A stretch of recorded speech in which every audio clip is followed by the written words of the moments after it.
নমস্কার বন্ধুরা, খুশির রান্নাঘরে আপনাদের সবাইকে স্বাগত। আজকে আমি তৈরি করছি ফুলকপি আলু দিয়ে ডিমের ঝোল। তো আসুন তাহলে দেখে নেওয়া যাক কিভাবে তৈরি করছি আমি এই ফুলকপি আলু দিয়ে ডিমের ঝোল। এই ঝোল তৈরির জন্য আমি এখানে নিয়ে নিয়েছি ফুলকপি আর আলু। এখানে আমি ৩টে বড় সাইজের আলু ভালো করে ছাড়িয়ে নিয়ে আলুগুলোকে একটু বড় বড় টুকরো করে কেটে নিয়েছি। আর ২টো মিডিয়াম সাইজের ফুলকপি বড় বড় টুকরো করে কেটে নিয়েছি। তারপরে এগুলোকে ভালো করে ধুয়ে নিয়েছি। এগুলো একটা সাইডে রেখে দিলাম।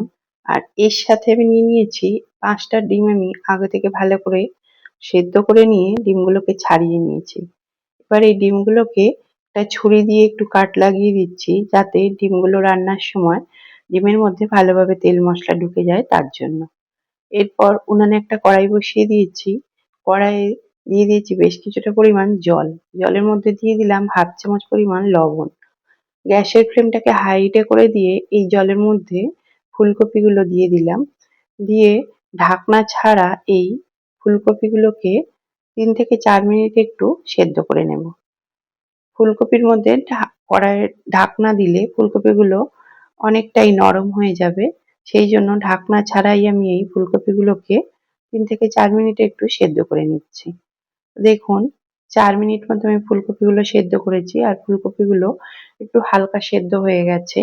এই পর্যায়ে এই ফুলকপিগুলোকে নামিয়ে নিয়ে এর থেকে জলটা ঝরিয়ে নিচ্ছি।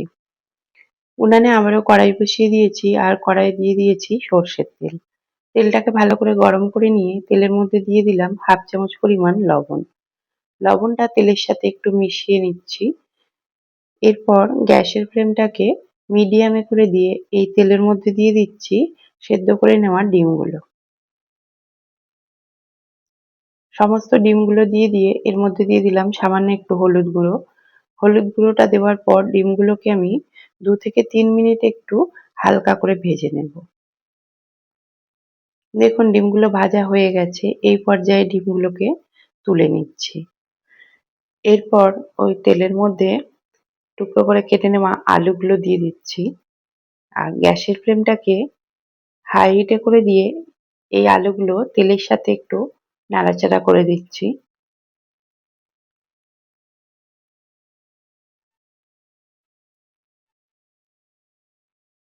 আলুগুলো একটু নাড়াচাড়া করে দিয়ে এই আলুর মধ্যে দিয়ে দিচ্ছি ১/২ চামচ পরিমাণ লবণ। আর দিয়ে দিচ্ছি সামান্য একটু হলুদ গুঁড়ো।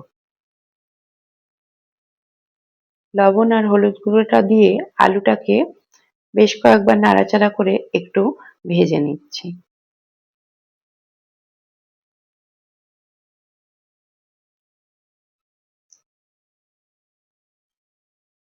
দেখুন ৪ থেকে ৫ মিনিট আমি আলুগুলোকে একটু ভেজে নিয়েছি আর আলুগুলো আমার ভাজা হয়ে গেছে। এই পর্যায়ে আলুগুলোকে তুলে নিচ্ছি। আলুগুলো তুলে নিয়ে ওই তেলের মধ্যে দিয়ে দিলাম ফুলকপিগুলো। ফুলকপিগুলোকে দিয়ে তেলের সাথে একটু নাড়াচাড়া করে নিচ্ছি। আর এই পর্যায়ে গ্যাসের ফ্লেমটাকে হাই হিটে করে দিয়েছি। হাই হিটে করে রেখেই ফুলকপিগুলোকে একটু হালকা করে ভেজে নেব। ফুলকপিগুলো একটু নাড়াচাড়া করে দিয়ে এর মধ্যে দিয়ে দিলাম সামান্য একটু লবণ। লবণটা দিয়ে ফুলকপিগুলোর সাথে লবণটাকে ভালো করে মিশিয়ে দিয়ে ফুলকপিগুলোকে ৩ থেকে ৪ মিনিট একটু ভেজে নিচ্ছি।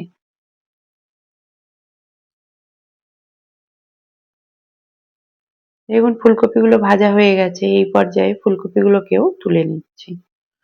তারপর ওই কড়াইয়ের মধ্যে আমি আবারও একটু তেল দিয়ে দিয়েছি। তেলটা গরম হয়ে গেলে এই তেলের মধ্যে আমি কিছু ফোড়ন দিয়ে দেব। তার জন্য এখানে নিয়েছি একটা তেজপাতা, একটা দারচিনি স্টিক, একটা শুকনো লঙ্কা, ২টো লবঙ্গ, ৩টে ছোট এলাচ আর সামান্য একটু গোটা জিরে। এই সমস্ত গোটা মশলাগুলো তেলের মধ্যে দিয়ে দিলাম। গ্যাসের ফ্লেমটাকে লো হিটে করে রেখে ফোড়নটা একটু নাড়াচাড়া করছি। যখন এই ফোড়ন থেকে একটা সুন্দর গন্ধ বেরিয়েছে সেই পর্যায়ে এই তেলের মধ্যে দিয়ে দিচ্ছি একটা বড় সাইজের পেঁয়াজের টুকরো। পেঁয়াজের টুকরোটা দিয়ে তেলের সাথে পেঁয়াজের টুকরোটাকে ভালো করে একটু নাড়াচাড়া করে দিচ্ছি। পেঁয়াজটা একটু নাড়াচাড়া করে দিয়ে ২ থেকে ৩ মিনিট পেঁয়াজটাকে একটু ভেজে নেব। তো দেখুন পেঁয়াজটা আমার ভাজা হয়ে গেছে। পেঁয়াজের মধ্যে একটা সুন্দর রং ধরে গেছে। এই পর্যায়ে এর মধ্যে দিয়ে দিচ্ছি ১ চামচ রসুন বাটা আর দিয়ে দিচ্ছি ১/২ চামচ পরিমাণ আদা বাটা।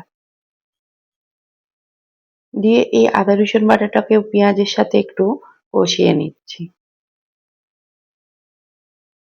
এই পর্যায়ে গ্যাসের ফ্লেমটাকে লো হিটে করে রেখেছি।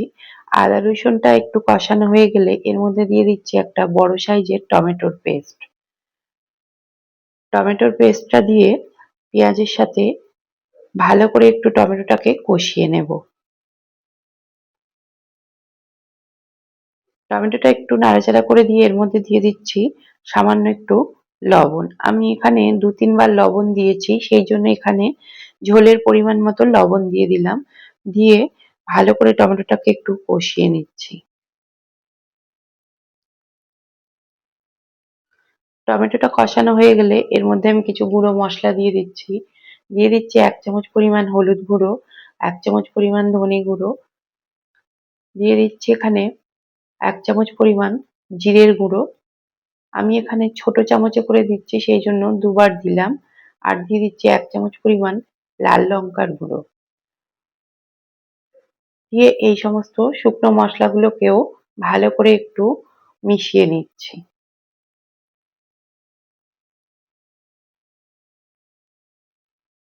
মশলাগুলো একটু মিশিয়ে নেওয়ার পর এর মধ্যে দিয়ে দিচ্ছি সামান্য একটু জল, যাতে গুঁড়ো মশলাগুলো কষাতে গেলে না পুড়ে যায় তার জন্য। তো জলটা দেওয়ার পর গ্যাসের ফ্লেমটাকে লো হিটে রেখেই আরো ৩ থেকে ৪ মিনিট এই মশলাটা আমি ভালো করে কষিয়ে নিচ্ছি। মশলাটা আমার একটু কষানো হয়ে গেছে।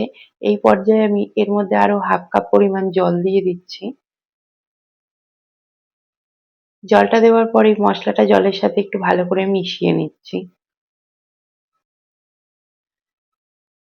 এরপর এই মশলার মধ্যে দিয়ে দিচ্ছি ভেজে তুলে রাখা আলুগুলো।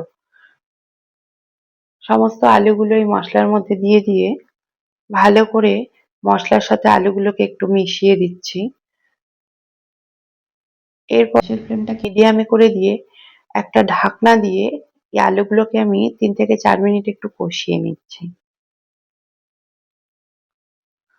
৪ মিনিট মতো পর ঢাকনাটা খুলে নিয়েছি আর দেখুন মশলাটা আলুর সাথে বেশ ভালো মতো কষানো হয়ে গেছে। আর এই ঢাকনা দিয়ে কষানোর ফলে আলুগুলোও অনেকটা নরম হয়ে গেছে। এই পর্যায়ে এর মধ্যে দিয়ে দিচ্ছি ভেজে তুলে রাখা ফুলকপিগুলো। যেহেতু ফুলকপিগুলো আগে থেকে সেদ্ধ করে নেওয়া হয়েছে আর আবারও ভেজে নিয়েছি, সেই কারণে এই ফুলকপিগুলোকে এই আলু আর মশলার সাথে ২ থেকে ৩ মিনিট একটু কষিয়ে নেব।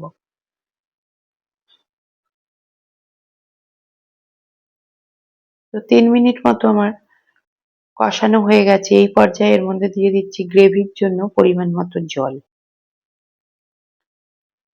জলটা দিয়ে আলু ফুলকপিকে জলের সাথে খুব ভালো করে নাড়াচাড়া করে মিশিয়ে দিচ্ছি।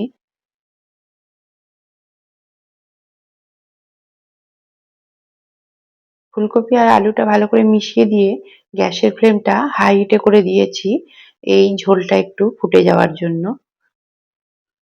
দেখুন ঝোলটা ফুটে গেছে। এই পর্যায়ে এর মধ্যে দিয়ে দিচ্ছি ৫টা কাঁচা লঙ্কা। ঝালটা অবশ্যই আপনারা আপনাদের স্বাদ অনুযায়ী দেবেন। আর দিয়ে দিচ্ছি ভেজে তুলে রাখা ডিমগুলো। আবারও একটু কাঁচা লঙ্কা আর ডিমগুলোকে ঝোলের সাথে মিশিয়ে দিচ্ছি।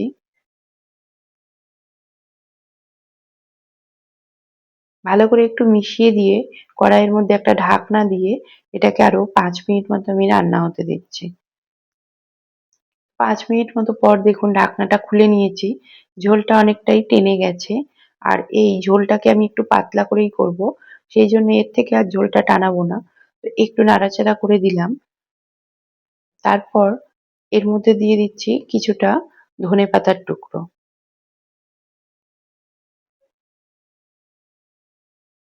আর এরই সাথে দিয়ে দিচ্ছি ১ চামচ পরিমাণ গরম মসলার গুঁড়ো। দিয়ে ধনেপাতা আর গরম মসলাটাকে একটু ভালো করে মিশিয়ে দিচ্ছি।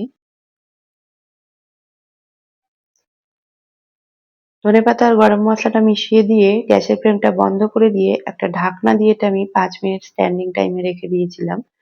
৫ মিনিট পর ঢাকনাটা খুলে নিয়ে এই ডিমের ঝোলটাকে নামিয়ে নিয়ে আমি অন্য পাত্রে ঢেলে নিচ্ছি।